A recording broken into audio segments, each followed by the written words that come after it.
In medieval Europe, dining etiquette was dictated by tradition.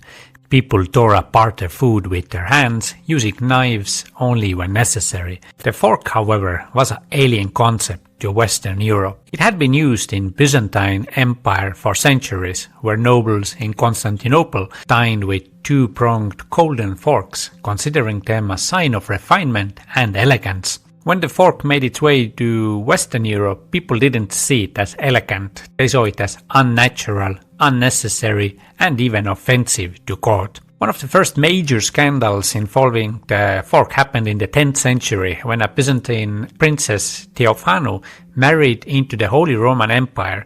She brought luxury, silk, and most controversially, forks.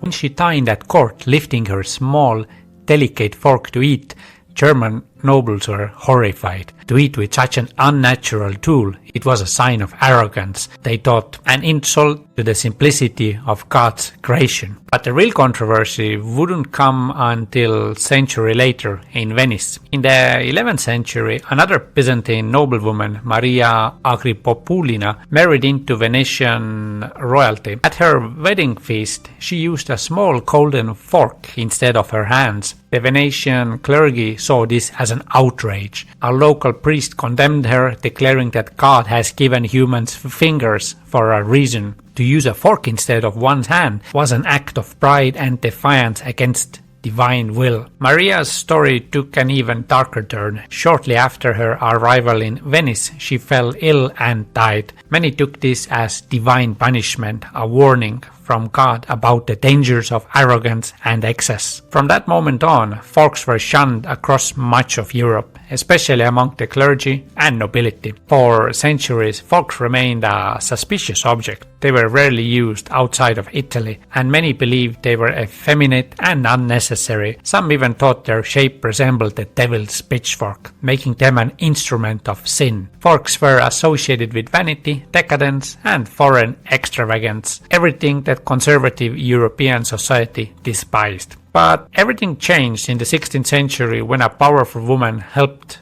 redeem the fork. When Catherine de' Medici, an Italian noblewoman, married the future king of France, she brought her Italian customs with her. Among them was the use of forks. At first, the French found it strange, but Catherine was too powerful to be questioned. Slowly, the fork became associated with royalty, elegance, and high society. What was once seen as a scandalous, sinful object was now a status symbol. In the 17th century, forks had spread across Europe. No longer a tool of arrogance or excess, they became a necessary part of every noble table.